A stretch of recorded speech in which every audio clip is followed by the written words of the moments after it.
Personal growth, self-development, and self-improvement are lifelong journeys. Today, I want to share some of the ways that I'm working on myself right now. Hi, I'm Tasha Cochran. I'm a lawyer and a wealth expert, and this is One Big Happy Life, where we help you find balance, build wealth, and live happy. Everything that you need to create the life that you want. Now, this video is a little bit different because I am going to be sharing tips on how to continue to work on yourself by showing you how I'm working on myself. So I'm sure that you'll get lots of ideas as I'm talking through this, but I really wanted to embrace the idea that, look, we are all developing ourselves. No matter where we are in our lives, we're all looking to grow and become the next best version of ourselves, and that includes me. So I want to be able to be really transparent about me and my own journey. And why this came to mind for me is because if you're not following me over on Instagram at One Big Happy Life, then maybe you don't know, but last week I announced that I will be publishing my first book, a personal finance book about building wealth and living happy with Penguin Random House. So I got my first book deal last week, and it's so incredibly exciting. It was such a wonderful experience.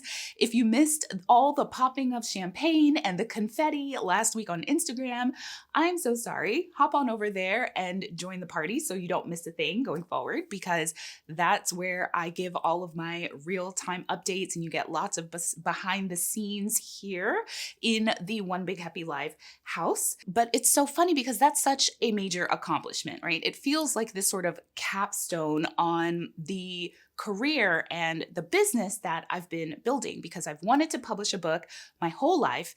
And yeah, I thought it would be a speculative fiction book about vampires and werewolves, but hey, a book about taking control of your money and using it to create your best life while building wealth and creating a legacy, that's a good, second option.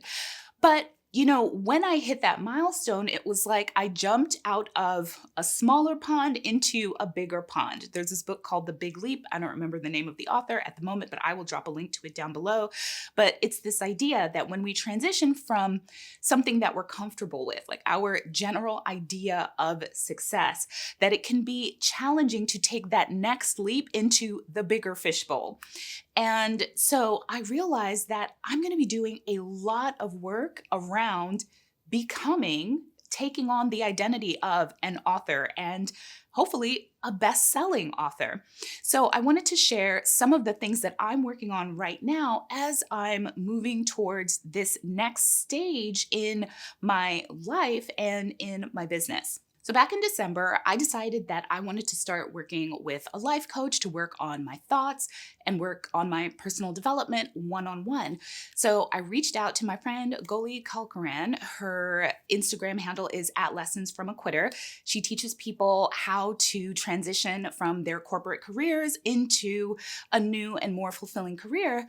But she's also a life coach. So we've started working together. We meet every single week, and we're working through a lot of the thoughts that I have that are actually not serving me. Goli is taking me so much deeper into thought work and replacing thoughts that aren't helping me with thoughts that are helping me, and even recognizing that I'm having thoughts that are unhelpful, right? Thoughts that I've been having maybe my whole life on default because of things that people have said to me over time, because of things that I've said to myself over and over and over year after year and just accepted to be true.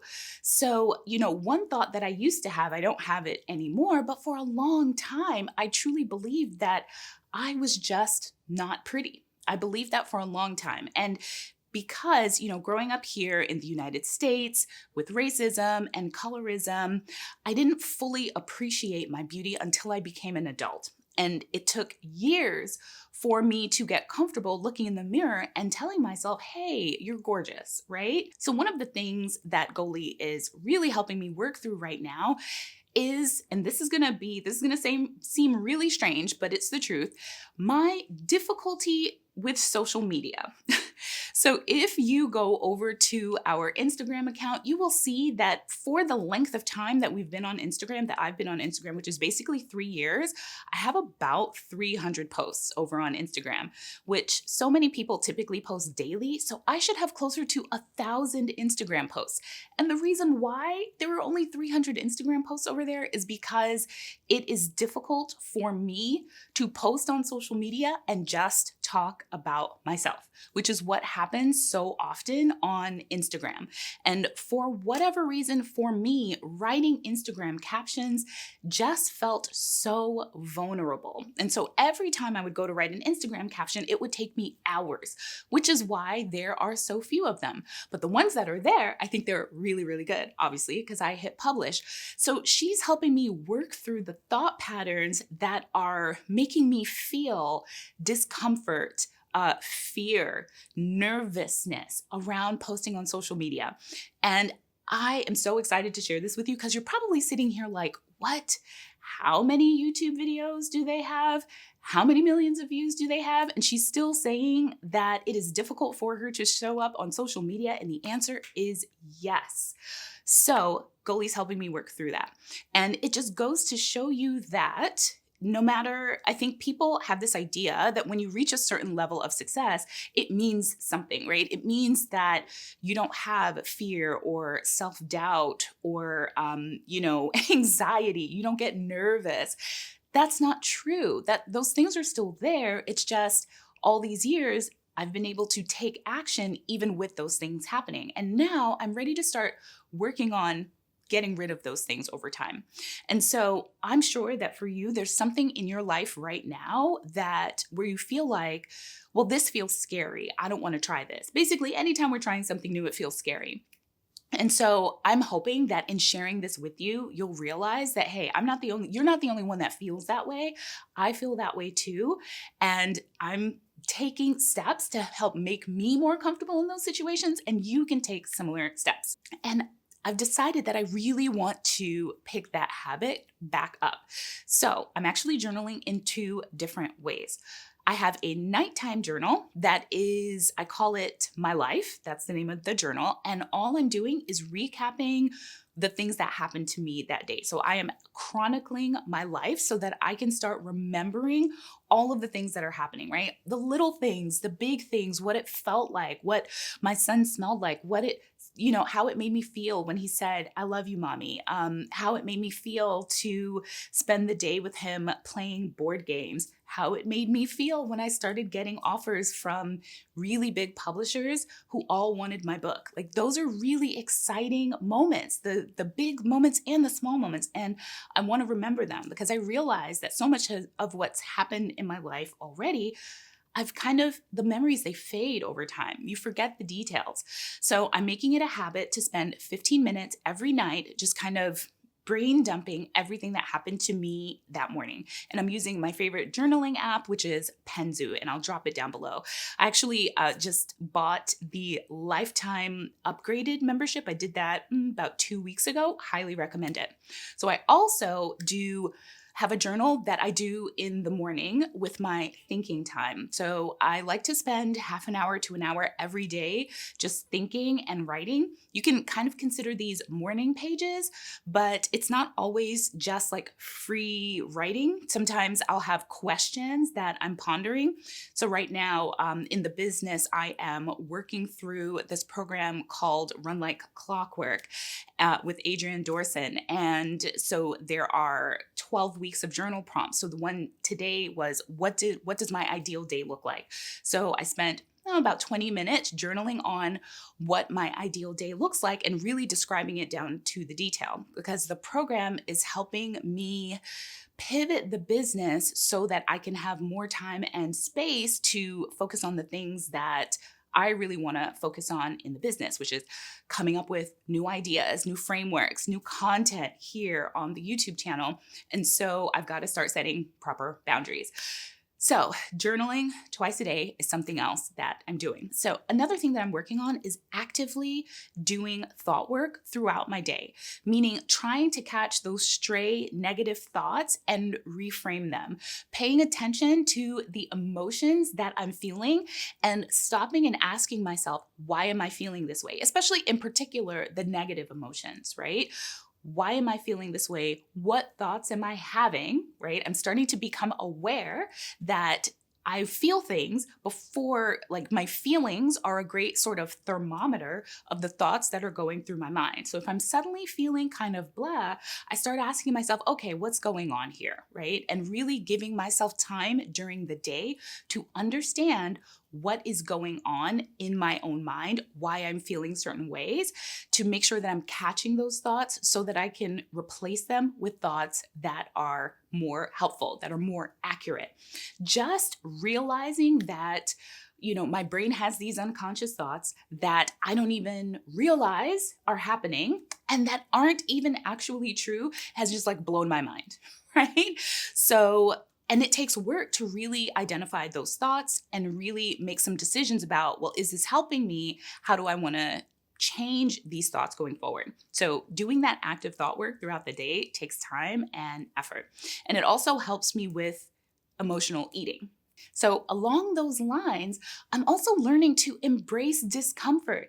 I have always said here in One Big Happy Life in our videos that it's not supposed to be easy. That is definitely a life lesson that I've learned over time, that it causes way more frustration to be upset that something isn't easy than it does to just accept that it'll never be easy and then take action accordingly.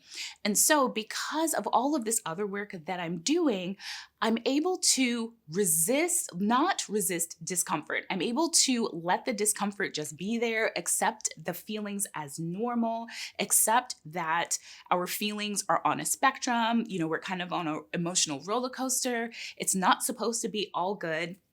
It's not supposed to be all bad. And either way, we can show up, be happy, live our best lives, even in times of discomfort. So just learning how to accept negative emotion and really focusing on that is really helpful to me. And it actually makes me think back to when I gave birth to Reeves and I did hypno babies. And so for the 2 months or so leading up to the birth, I was listening to the Hypno Babies records every night before bed and sometimes during the day. And one of the things that they would often repeat in those, like the audio files is, that it was like feel like the pressure, right? Like that's all it is. And things like, and let your body relax. Your body was made for this. Like this is bringing your baby into the world. And it was all about accepting the discomfort of labor. And, when I was doing it, I'm like, is this really going to work?